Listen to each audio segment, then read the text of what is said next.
see. Let me get a thumbnail. A thumbnail. Yeah. Yeah. Yeah. Thumbnail. Okay. So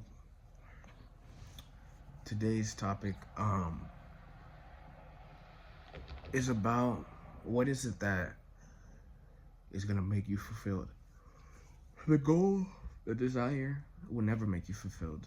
It will never make you fulfilled. On the way to the desire, you will not be fulfilled. You will be constantly trying to extract life and trying to place this desire on everything, every aspect of your life.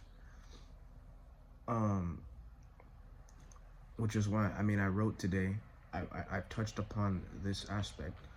The true nature, the nature of the ego is to try to expand through limited things. The nature of the soul is to just be free, which is why you go for a desire, and the nature of the mind is going to want to create another desire.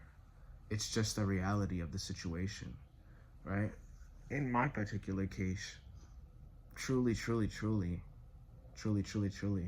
I say that with all my attention to the universe. It's just being in a situation where the money thing situation is gone, and I can just deepen my spiritual practice. That's really it, right? And just do things for the world. Like, I'm just doing something for the sake of doing it. Like, it's not something that needs to happen, right? One thing that has to be eliminated is the fear of, like, the survival aspect. Like, most people, they want to earn money because they don't want to be homeless. It's out of fear. It's not out of, like, what they really want to do. Oh, I have to get this I have to go get this job and I have to earn this amount of money because I'm gonna be homeless and blah blah blah blah. These fear-based choices in life that eventually most people, you look at them, they don't even like what they're doing, bro. They don't enjoy it. They have the same bitching and complaining as everybody, bro. Like, no matter what, like, even a rich person, they look a certain way in person, but I guarantee they bitch and complain about some shit too. That's why I'm not saying all of them do, because some of them get it a little bit, that they understand that the riches don't fulfill them. And those people, they're actually able to enjoy their riches because they actually look at life with a lens of appreciation. But most people, they want more and more and more and more and more and more and more, which is nothing wrong. I'm not saying it's wrong. I'm just saying it's trying to find your fulfillment in installments, which just doesn't work. It doesn't work. You just want more and more and more. No, this is a good example, and I'm not downplaying this person at all, but I'm just using for the good example. The richest man on earth, he's done with Earth. The guy wants to go to Mars. So now you understand how it is. What would the person do with all that money? They would want to explore everything. But you think he hasn't explored everything? Elon Musk has explored everything. So in order to get some little ounce of fulfillment, that probably won't make him as fulfilled as a 5-year-old kid kicking a ball down the street. That kid is experiencing the cosmos. But just to experience a little bit of what that kid is experiencing, Elon Musk has to go to Mars just to get a little taste of what it's like to kick a ball down the street. And that type of joy, even for a brief moment. And along the way, he suffers. Along the way, he suffers. He suffers. How am I going to get it done? He suffers his success because he wants more. And if he gets to Mars, Jupiter's next. Venus is next. Another galaxy is next. There is no finish line. And he'll suffer even stronger trying to get to Jupiter, trying to get to another galaxy. It'll be even stronger suffering. And the more you get, the more you suffer. If you placed your whole fulfillment on achieving the next big thing, it really fucks you up. And that's just how it is. Let me pause because the train's coming. The nature of the ego or the survival self is to find fulfillment in installments. The nature of the soul is to break free from finding fulfillment in installments. It's just to be free, expanding in infinity with no attachment to a thing. That's why when you try to change the way you are, it feels like you're dying. Something in you is dying. So what it does to quickly survive is it relapses on its old patterns tremendously. So if you stop smoking cigarettes, if you stop using the internet, if you stop binge eating late at night, and you do that for, you can test it, you do that for 2 weeks, you just try to stop. Inside of you, there's gonna be something feeling fucking awful, because that is the identity or the survival self. It's like, where's my binge eat, where's my food, where's my internet, where's my cigarettes? That thing needs that to survive, because it's trying to find fulfillment in installments. It's trying to find fulfillment in things.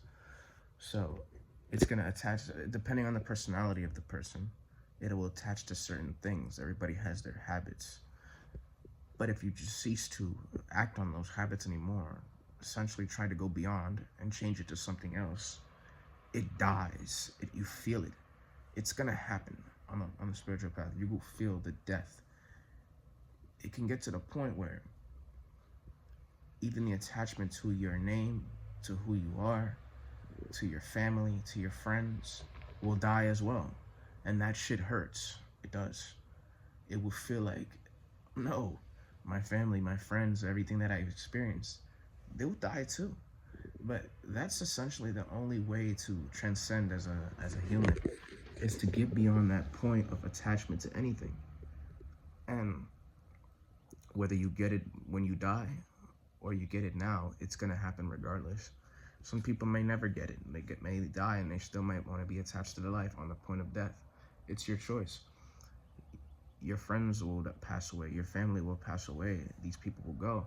And this shit will hurt you because it feels like a part of you have died. And a part of you has died. The ego gets a nice little test. So life has its way of making sure everybody evolves. You're going to be like, why the fuck am I, like, unless if you don't get hypnotized by it, you're going to be questioning why you're so sad to these things, these limited things that just are a natural part of life. So that's one thing. And then I want to touch upon one more aspect. I already touched up on the aspect of why going for goals and desires are not the key, or the not necessarily it's the right thing, wrong thing to do, but it's not going to give you fulfillment. That's basically what I touched upon. But now I want to touch upon, how do you do something? How do you make a goal and not be attached to it? I mean, I'm learning, but what I've come to realize is you have the goal. There's no way to not have a goal and not be somewhat identified with the goal. It's just not possible. The purpose of, you become identified in the process. So you become the person who's already achieved the goal. And that's the only way to do anything in this world. You have to have an identification. If you have zero identifications, then you're in the conscious seat of consciousness. You're in the bliss, the pure infinite bliss. So, but if you place an identity in that infinite bliss, now you begin to live through the identity. The human who does A and B, right? Pure consciousness, pure soil, pure slate, nothingness. Place an identity in there. The person who plays the guitar at a mastery level, very beautifully plays the guitar, elegantly. Now you place that identity in there, and you just allow the identity to do its thing without placing another counter identity, which is, and the counter identity to that would be like, I'm trash at guitar, it's hard to play.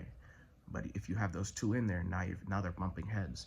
And this is what people constantly do when pursuing goals, is they have a goal. A part of them identifies of being the goal already, but then they have another part of themselves that identifies with being the person who can't do the goal, who says it's hard, who looks for limitations in life. And this is why, quote unquote, people don't succeed, is because they have counter intentions. The biggest thing is, and it's so funny, is because, okay, you can't just not have a counter intention to succeed. But if you pay attention to what you just did right there, you just created a counter intention. Why don't you just be and do, right? Be and do. But what you're trying to do is you're trying to be this, and then go ahead and be the person who doubts himself here, and then he doubts himself here. Then he doubts himself because he looks at his environment and says, look at me, I'm not making any progress. Look what you're identifying with. Look what you're placing in the seat of your consciousness, these limited ideas. So the way to do something is to get yourself to a pure slate in your mind and then place the identification of what it is you want to do. That's essentially how to get anything done. You want to be the multimillionaire. Okay, so you identify with being a multimillionaire, however rich you want. But what happens is, along the path, and that's all that that's all that it really takes. It just takes that to enter into the seat of your consciousness. And then the peoples, the places, the circumstances, conditions, the thoughts, the hunches, the emotions, the events will arise.